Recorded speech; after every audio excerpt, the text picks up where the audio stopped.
Selamat pagi Bapak Ibu dan saudara-saudaraku, salam sejahtera bagi kita sekalian. Harapan dan doa saya kita semua sudah bangun pada pagi hari ini dengan sehat, selalu bersuka cita dan semangat oleh karena anugerah Tuhan kita Yesus Kristus. Senang sekali kita berjumpa pada pagi ini. Semoga sabda Tuhan yang akan kita dengarkan pada hari ini menjadi pandu kita untuk menjalani keseharian kita. Markus pasal 7 ayat 6-9 demikian. Jawabnya kepada mereka, "Benarlah nubuat Yesaya tentang kamu, hai orang-orang munafik. Sebab ada tertulis, bangsa ini memuliakan aku dengan bibirnya, padahal hatinya jauh daripada aku. Percuma mereka beribadah kepadaku, sedangkan ajaran yang mereka ajarkan ialah perintah manusia. Perintah Allah kamu abaikan untuk berpegang pada adat istiadat manusia."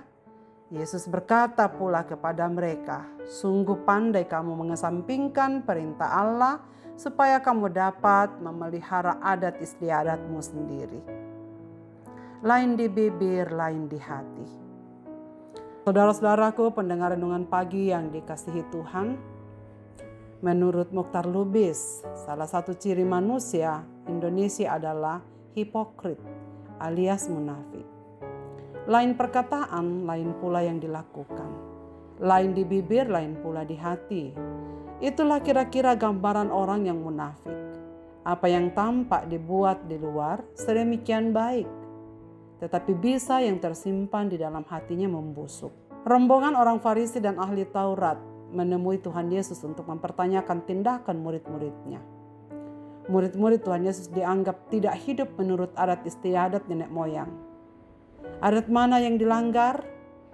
Menurut catatan Markus, para murid makan dengan tangan yang tidak dibasuh. Tetapi di balik adat itu, ada keyakinan bahwa jika tangan itu najis, maka segala sesuatu yang disentuh akan menjadi najis pula. Jika seseorang makan sesuatu yang najis, maka dirinya akan menjadi najis. Karena itu mencuci tangan adalah keharusan agama. Namun bagi Tuhan Yesus, hal yang menajiskan orang bukanlah apa yang masuk ke dalamnya, melainkan apa yang keluar darinya. Bagi orang Farisi dan ahli Taurat, yang penting adalah yang kelihatan atau yang lahiriah. Tetapi menurut Tuhan Yesus, mereka hanyalah seperti orang Yahudi di zaman Yesaya, yang hanya memuliakan Allah dengan bibirnya, padahal hatinya jauh dari Tuhan. Sebagaimana yang dikatakan di dalam Yesaya pasal 29 ayat 13. "Dan Tuhan telah berfirman, oleh karena bangsa ini datang mendekat dengan mulutnya dan memuliakan aku dengan bibirnya, padahal hatinya menjauh daripada aku, dan ibadahnya kepadaku hanyalah perintah manusia yang dihafalkan." Orang Farisi dan para ahli Taurat melakukan kesalahan karena menempatkan tradisi manusia di atas pernyataan ilahi. Di sini Yesus tidak mengecam semua tradisi, tetapi hanya tradisi yang bertentangan dengan firman Allah. Tidak semua tradisi bertentangan dengan firman Allah, saudara sekalian. Karena itu kita harus selektif. Yang Yesus maksudkan di sini adalah tradisi atau peraturan yang tidak berlandaskan pada kebenaran firman Tuhan. Gereja-gereja atau orang percaya harus melawan kecenderungan untuk lebih mengagungkan tradisi dan adat istiadat manusia, hikmat manusiawi atau kebiasaan umum di atas dari apa yang diperintahkan di dalam Alkitab. Alkitab merupakan satu-satunya kaidah iman, panduan kelakuan yang sempurna. Karena itu Alkitab sekali-kali tidak boleh ditiadakan oleh gagasan manusia dan tradisi manusia. Prinsip-prinsip yang tertuang di dalam Alkitab haruslah mewarnai seluruh aktivitas dan kegiatan manusia. Saudara-saudaraku, bagaimana dengan perilaku ibadah kita selama ini? Kiranya kita tidak mementingkan hal-hal luar daripada motivasi hati kita. Tak dapat dipungkiri aktivitas agama yang dilakukan hanya di luar, tapi bertentangan dengan sikap hati yang dikehendaki Tuhan. Saudara sekalian, pertanyaan yang patut kita renungkan adalah, jika kita menghadiri ibadah-ibadah, untuk apa kita lakukan? Semua bukan hanya karena kewajiban untuk hadir, menyenangkan majelis atau menyenangkan tuan rumah, atau hanya karena tidak enak jika tidak hadir.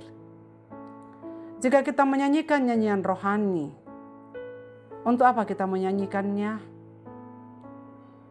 Apakah hanya untuk menghibur atau untuk menyenangkan orang yang mendengar? Atau melalui penghayatan nyanyian itu kita sampaikan kepada Allah? Jika kita membawa persembahan, apakah tujuan utama kita? Jika kita melakukan kebaikan-kebaikan, pekerjaan atau apapun aktivitas kita, apa motivasi hati kita?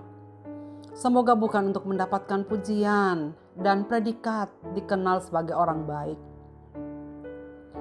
Tapi marilah kita lakukan semuanya dengan sikap hati yang ingin menyenangkan hati Tuhan. Kepada Tuhan saja, untuk Tuhan, sebab segala sesuatu oleh Tuhan dan dari Tuhan. Maka kita selaraskan pikiran, perkataan, dan perbuatan kita di dalam melakukan semuanya itu. Di hadapan Allah, hati adalah yang menentukan, sebab hati adalah sumbernya.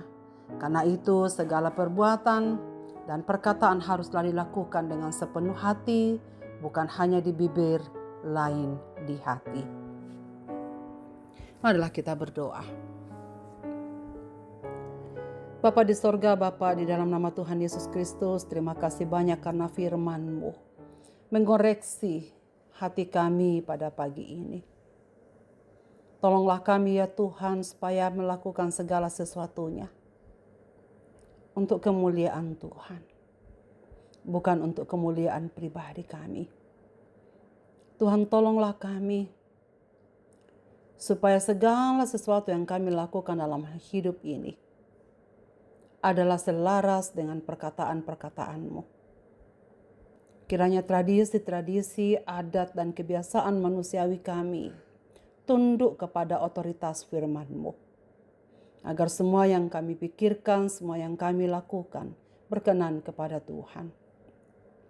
Kiranya motivasi hati kami yang mendasari segala sesuatu yang kami lakukan dari lubuk hati yang paling dalam, supaya hidup ini berkenan kepada Tuhan dan menjadi sebab segala perkara kami lakukan dalam hidup ini.